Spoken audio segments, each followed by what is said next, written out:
Hello, everybody. Ella J here on behalf of WrestleZone. And today I am joined by one of wrestling's hottest free agents, Emma Diaz. How are you today? I'm good. How are you? I'm fantastic to be catching up with you because you have had such a unique journey. And even before professional wrestling, I did a bit of a deep dive into everything Instagram. Before we get into your wrestling journey, I wanted to reel it back a bit because you initially had inspirations to play tackle football, which we saw in a Yes. documentary in about 2020. Obviously, things took a bit of a turn as you later hmm decided to play rugby at Life University. But tell us about your experience in making this documentary and your aspirations in tackle football. Yeah, so I started playing flag football when I was in ninth grade. So growing up, I did gymnastics, cheerleading, dance. I was like in that type of industry. Yeah. And then going into high school, I don't know what happened, but I just wanted to play a rough sport. So I started playing flag football, and I then decided that I wanted to try playing tackle football.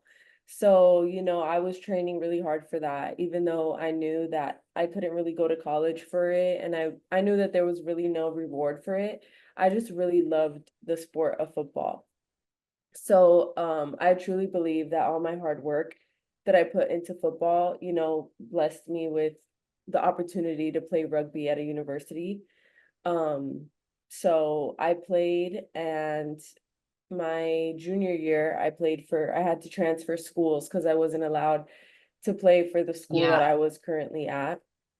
So I transferred and I played, and it was great. And my senior year, um, a rugby coach approached me and invited me to play on his team. I played, and I got the opportunity to play rugby at Life University later on. That's long story short. Yeah. So how did the opportunity arise to film like a whole documentary about your football journey? I know I was at Western, I believe, Western High School. Yes. Um, how did that opportunity come about for documentary? So, I actually went to school with the two people that ran the Beyond Reality series. Hmm. And they just thought that it was like super dope that I was like the only girl like playing on a like men's football team, and they were like, "Hey, like can we like put your story like on our YouTube platform?" And I'm sure it's like grown so much more since then, but it was like a really big deal back then, and I was like, "Sure." And that was like the first time that I was able to like tell my story and get the um pretty much like exposure, kind of like Yeah. what I did on WWE Next Gen. So I thought it was cool, and I was like, sure, and the rest is history. Now, obviously, you were approached, like you said, senior year to play rugby at Life University. Had you played rugby like for many years leading up to that, or was it kind of just a spur of the moment decision that you tried out and were successful at it? Yeah, so basically I didn't play at all. I played like two Wow. or three games.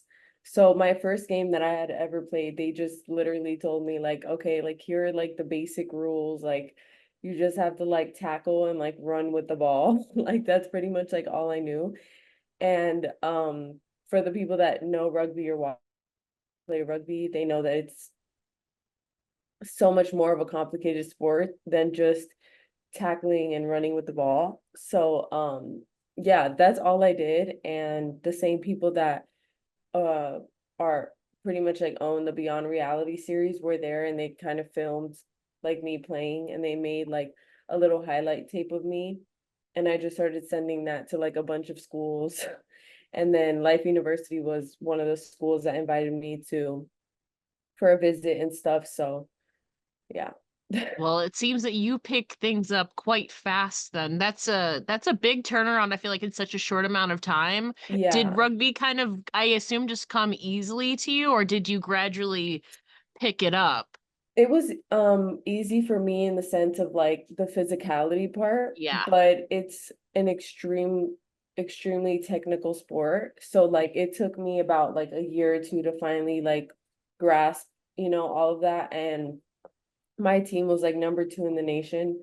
So we were really good. So it did take me like about 2 years to actually get on the starting like varsity Hmm. side.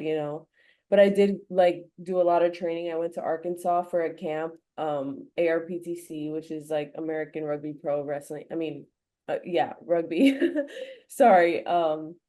And I spent like 2 months in Arkansas, and it was just like two trainings a day, like just brutal.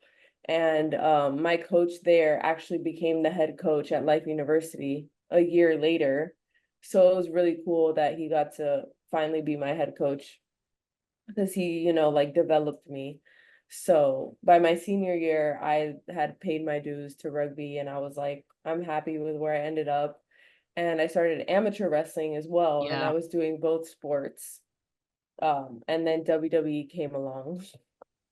Yeah, I have to imagine too, you've done, like you said, dance, gymnastics, tackle football, amateur wrestling, rugby. There's probably something else sprinkled in there, but you've definitely always Yeah. been a physical person. So I'm so curious with all of those backgrounds, specifically, I guess, rugby and amateur wrestling and gymnastics.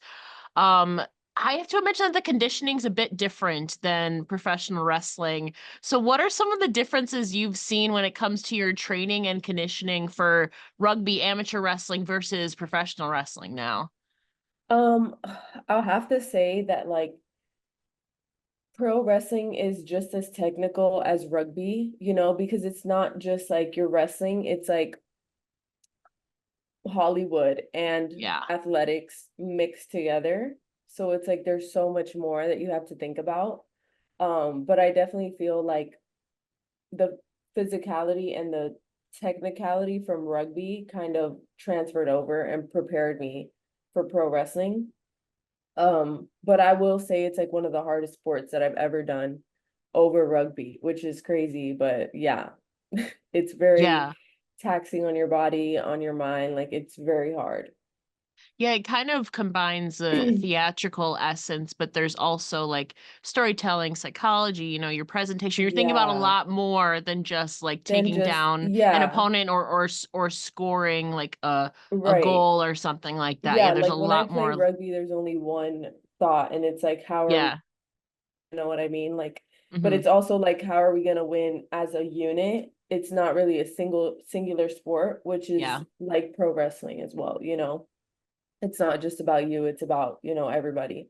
So, Yeah, it there's a lot more layers to it. But obviously you mentioned it's kind of your background has kind of also helped you in a sense too, because you have that conditioning, even just scrolling through your Instagram. It's really inspiring, by the way, to see like all kind of the inspiration you have and the uplifting posts you have, and also just providing people with like meal plans and like oh, workouts. Like thank it's you. so helpful. And also me personally, I love your organizational and cleaning top, like, it's so satisfying, that just for me personally, so you got a Yeah, good I'm trying to variety like find my going niche, on. like I'm like I do a whole bunch of things, but I'm like I Yeah. need to stick to one thing so that I can actually like grow my platform.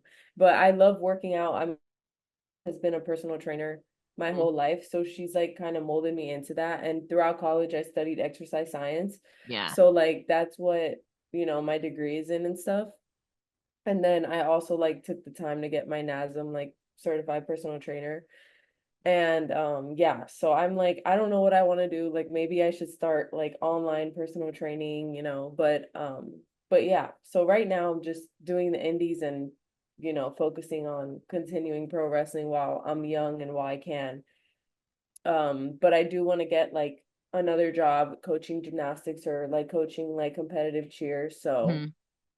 hopefully those opportunities will arise soon. Yeah, that's what we call a shoot job here in Yeah. the wrestling world, but it kind of ties in with a lot of the stuff you're already doing, kind of an Yeah. extension of that. But you mentioned obviously your journey started kind of a full circle thing for you, because obviously professional wrestling wasn't your first pursuit, as we've covered, but you're very grateful for WWE giving you the opportunity to tell your story, you've said, and a big part of that revolves around your dad spending 7 days in the ocean to get to the Mhm. United States, I believe. So, can you tell us a little bit about this story in your own words? Yes, so my dad was on the judo national team in Cuba. So his whole life he was an athlete. He did judo. And over the years, like Cuba became communist and it became like a very bad place to live, you know. And in 1994, all the Cubans and all the Haitians were escaping their countries because, you know, they were like, it's so bad here, like we rather just like risk our life to like get out. So a bunch of people were escaping, you know, coming through the ocean to the United States. And in the middle of the night, my dad was 29, and in the middle of the night, he pretty much just like his friends were like, "Do you want to like leave?" And he was like, "Yeah," like, and he didn't tell anybody. And they got on a raft and they just left. And they were in the ocean for 7 days until the Coast Guards picked them up and they put him in Guantanamo Bay for 1 year. And he tells me that the way that he kept his mind sane, like while he was in Guantanamo Bay, was just by working out and like running on the island for like hours just to stay away from like, you know, all the other really bad things that were going on. So that really like stuck with me, you know, like being an athlete like teaches you discipline and it's like an outlet for like bad things that can Yeah. be going on around you and stuff. So yeah, I mean, he pretty much like raised me like I was his son, you know, like super tough and stuff. And like sports were always like really important to him. And it was like a big part of my life that actually raised me was being in sports. You know, gymnastics like taught me discipline, taught me, you know, how to be on a schedule, how to work hard for things. Um, so yeah, that was like an extension of him was like playing sports, if that makes sense. Yeah, I think it's such an inspiring story, and obviously, I'm very glad that you had the platform to do it on, and also kind of a full circle thing because you had that previous experience in the documentary covering football, and then you were part of a similar docu-series, fulfilling your dream now in professional wrestling, obviously Yeah. WWE Next Gen, which highlighted your early career in tryouts and training. But what an opportunity to be able to learn from so many different coaches and legends such as John Cena, Triple H, Shawn Michaels, obviously some current stars like Bianca Belair were there during that Hmm. process. It was around WrestleMania 39 and obviously in the months following that.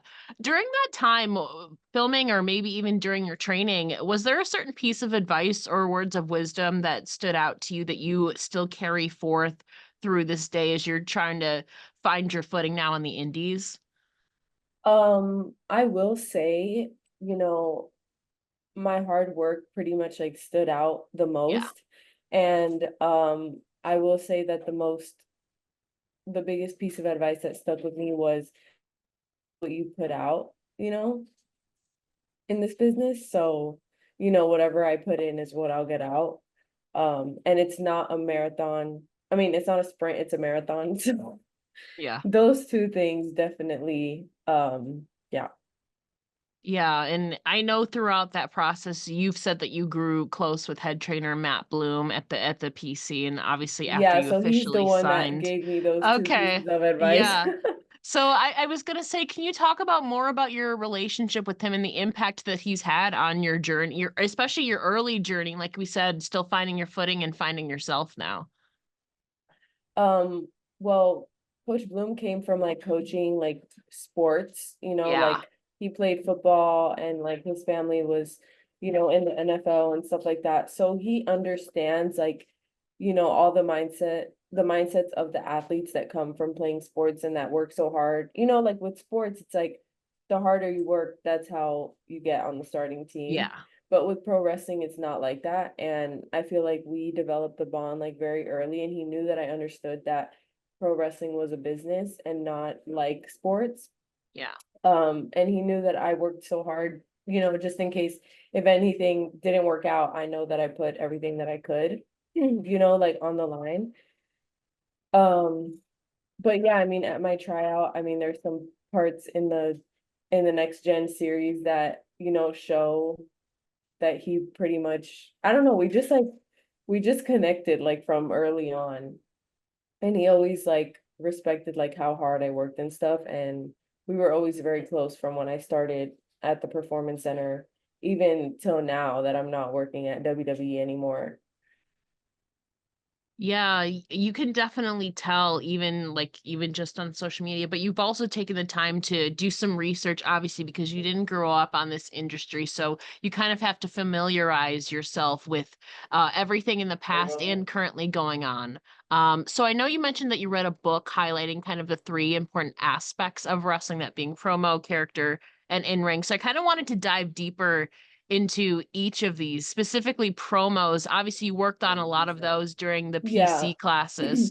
So, do you recall a certain piece of advice promo wise, or who did they have you study when it came to this specific department of wrestling? They didn't really like they don't really have you study anyone, Okay. it's really like on you, how Hmm. far you go with it. But I knew that like, as far as, pro wrestling involves a lot of theatrical and Yeah. performing. So I knew that if I didn't get my promos and my that side of pro wrestling down, like I wouldn't go very far because, if you watch like Monday Night Raw or like Friday Night SmackDown, it's a lot of microphone work over the wrestling, you know. And at the PC, they have so many athletes. Like now they're bringing in so much athletic people that it's like you're gonna stick out in the promos, and like your charisma and your personality is what's gonna set you apart, not your athleticism, because everyone is athletic in there. So, um, actually, Brian did introduce that book to me, and he told me like Okay. these are like, the three most important things. And he has a lot of charisma and a lot of personality. So Yes. I'm like, geez, like this is like, what it takes pretty much. So I did work on that a lot. And even I feel like now I'm a completely more developed person than I was when WWE Next Gen was being filmed. I was just so like in my shell, and now I'm like I feel more extroverted and more, willing to be me and not be embarrassed and all those things. So promo class, and I definitely studied like people like Lita. I liked, Yeah. like her edginess and stuff. Hmm. Um, and that kind of helped me develop my, persona and personality. Yeah, a big part of your persona, it might have taken a few steps, but that's the beauty of wrestling. You can experiment with so many different things, Right. especially with that creative freedom in your early process. And obviously your character is now based on your love for cars and Fast and Furious. I love your gear, by the way. Thank It's you. it's very strong. So talk to Yeah. us about the process of developing yourself, both character and presentation wise. I know Cars wasn't your first inclination. You were leading into a bit of the Bianca Belair kind of attitude style Yeah. wise, but now it seems you're slowly gaining your footing and sculpting yourself. So talk to us about that process of creating yourself from a character standpoint. Yeah, so pretty much, going into the tryout, I didn't know much about WWE. And, Yeah. the first thing I did was like go search, the women of WWE. Yeah. And of course I saw like Lola Vice and Bianca Belair, and they're like wearing pink and sparkles and all these things. So I was like, okay, I guess like that's what I have to do to, like be over the top and stuff. So that's what I did at my tryout. But I will say that Coach Bloom was the one person that was always like, I need you to be yourself. Like, you're not that. Like, I just know you're not and stuff. And so, I guess that's one piece of advice that will stick with me. Um, but yeah, so then, coming into the PC, I was like, okay, like we already have, a Cuban girl on the roster. Like what else is special about Emma that, I can bring to the table and can be an asset to TV and stuff. So I was like, I love Fast and Furious. I love, like cars and stuff. And I'm like, okay, well, like, why don't I? And then Lita has like that edginess that like kind of Yeah. relates back to Letty. So then I started watching her more, and I was like, okay, like I'm gonna do something with this. And I started to be me, and I feel like it was more towards like the end of my career at WWE that I was like really like getting a groove and like, going in the right direction. But it might have almost been like too late. Yeah, like you said, this business goes very fast at the end of the day, Hmm. you know. But now, kind of a glimmer of light. Now you have the creative freedom to kind of do whatever you want, kind of at your own pace, and you're still Yeah, I feel like you've got a good foundation. Now it's just sharpening those edges, when it right. comes to your character. And Yeah, maybe like even really finding who I am, you know? yeah. Yeah. Yeah, and that can take a while. I know it's taken many people have gone through many different characters before they find one that Yeah. sticks. So, Even like obviously someone like Chelsea Green, you know? yeah. She's like a great, I know she was on your podcast interviews as Mhm. well. So Yeah. yeah. Yeah, she's one who has had so many character reinventions, and then obviously Yeah, going to back to so many different companies, taking a chance on herself, and then right. coming back. So maybe it's just Exactly. Yeah. sharpening and fine tuning yourself to uh, really find your footing. You're still very early Yeah. on. Next, actually, in a couple weeks, it's going to mark 1 year since you started your training, and you kind of Hmm. alluded it to a little bit. That confidence is definitely something that is you've slowly come into. How else do you think you've grown as personally and professionally over the last year? Um, I will say, of course, like my wrestling skills and, development, everything that I know, all my foundations and fundamentals, the WWE has taught me, like the best Yeah. company in the world, the best coaches in the world have taught me what I know. So I'm very grateful to, have learned everything that I need to know. And now I can just, get the reps, like sprinkling in my own personality and finding what works and finding what doesn't work, which is the reps in front of crowds and on the indies, which is the other side of wrestling that I didn't get at the performance center or with WWE. Um, but I will say, yeah, my personality has definitely developed, Yeah. my confidence, my charisma, my creative skills, that kind of ties into all the videos that I make for social media and stuff. Um, I think just literally everything overall. Yeah, and kind of talking about overall from an in-ring perspective, I know you've cited Shawn Michaels as somebody he's my favorite of all time. So I think he's great in-ring as well. He's kind of an all-arounder, minus the strength a little bit because he was a smaller guy. Yeah. But you have that background in gymnastics, but you also have the background in the aggression of tackle football and amateur wrestling. When it comes to kind of cultivating your in-ring style, have you given thought to maybe the style that you want to portray? I know there's technical, there's grappler, there's all arounder. I feel like you have a lot of different aspects that you could intertwine Yeah. into that. Yeah. So literally, yeah, definitely I want to be kind of like an all around, Yeah. but of course like a more rough and like powerhouse kind of style, but I'm Mhm. also like not the biggest human. So it's kind of like hard to fine tune those things, but I do have, my background in rugby, my background in gymnastics, so I can still like flip and stuff, even though I never did when I was in WWE, and I like regret it to this day because I feel Mhm. like that would have showed like so much more Yeah. versatility. But I'm gonna definitely play around with everything now that I'm on the indies and see, what works for me because I feel like it would just throw people off guard if I just like did a Honestly, though, it's the wow factor. I think if yeah. you just sort of throw in a backflip, I think people will be like, "What?" Like in a Yeah, good because you way, you expect know? like, all the, leaner, sparkly girls to like do the flips because Mhm. that's what gymnastics is all about. But it's like if someone like comes in like with a rugby background, like super hardcore and they do a flip, you're like, oh, Yeah, yeah, it's keeping that wow factor, and also kind of preserving those moves maybe for special occasions. It's all dependent on your own personal preferences, yeah. but you Well, they always still have them. haven't seen anything yet, so I know, but we did recently see you at Booker T's No. Actually, we saw mhm, you and Brian at Booker T's No Limit show earlier yeah. this month. You competed in the women's battle to the belt ladder match against the likes of Jada Stone, Maya World, Lady Bird, Miranda Alizé, and Gigi Ray, which I think was your first ladder match ever. So Yeah. that came together rather quickly for a new stipulation. So Yes. tell us about that experience of competing in your very first ladder match and also your first indie show. Well, oh my god.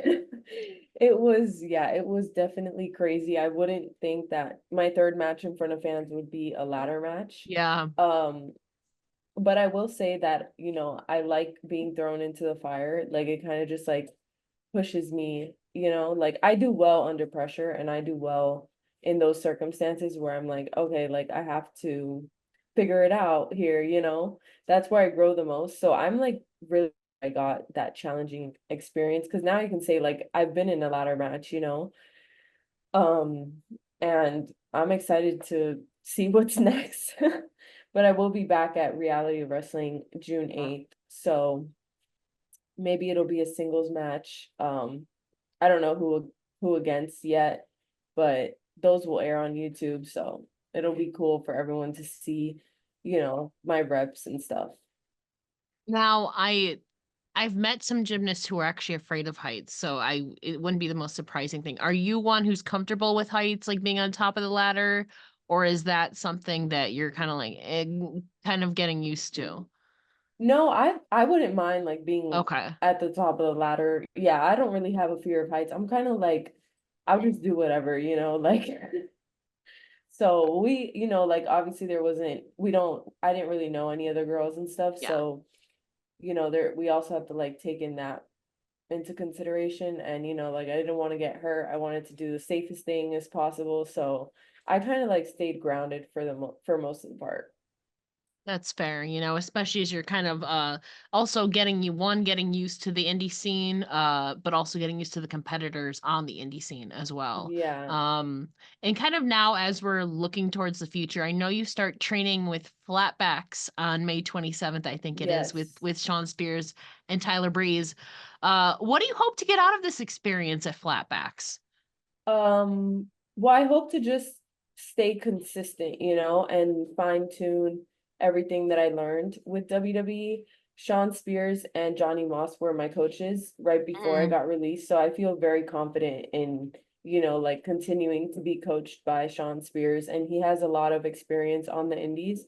So I know that, he'll help me through that, and he's amazing at working a crowd.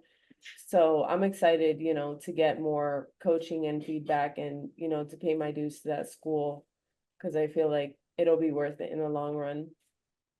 Yeah, I think so. And you're already surrounded by a bunch of people who have experience. You have one in your back pocket. Yeah. You mentioned him earlier. He's kind of a veteran now at this point, still in his early career though at the same time, and obviously a generational superstar. What are some things that you've learned from Brian personally? I assume, like you said, you have him always at your disposal if you're Yeah. especially as you're going through this process, and he was on the same card as your first indie show. So what are some things that you've learned from Brian that have you carried forth?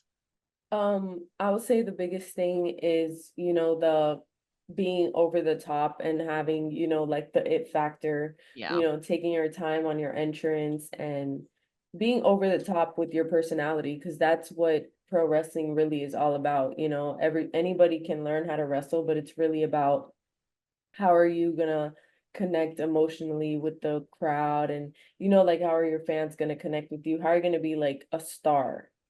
So that's what I'm trying to figure out because that's like the biggest thing that he definitely like pushes on me the most. Yeah, So like I'm we said, focusing on that right now and then everything else will. hopefully fall naturally as well. Right. Yeah.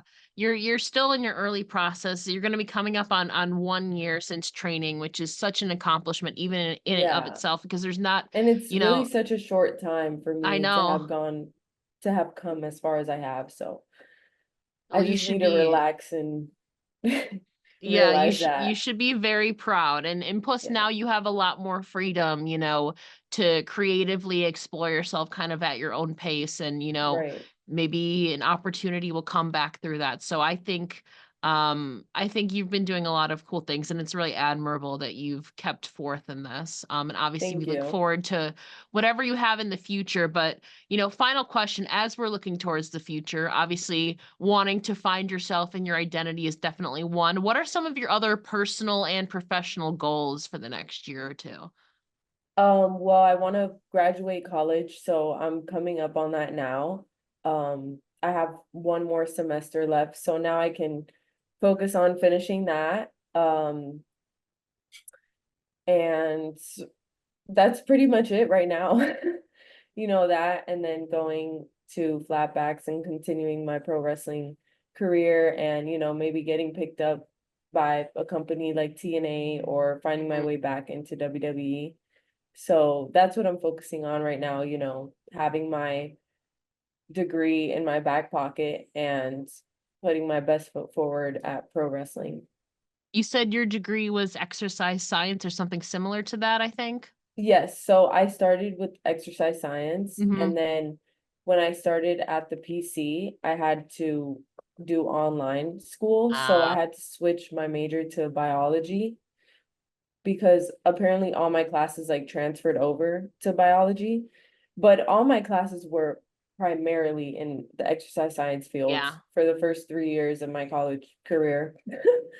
So now I'll be graduating from UCF. So Well, congratulations yeah. on that. I know the last semester is always the toughest because that senioritis can hit. I know it hit me during Yeah. mine. So keep Yeah. forth with the is it still online for you, or is it gonna be an in-person endeavor for I might you? kind of do like a hybrid. Hybrid? Yeah. Yeah, since I am Okay. like here in Orlando and stuff. So, yeah. Well, congratulations on that. Keep forth. You're so close. As they say, the finish line to that marathon is in sight now for you. Before we let you go, can you please share where the listeners can find you online?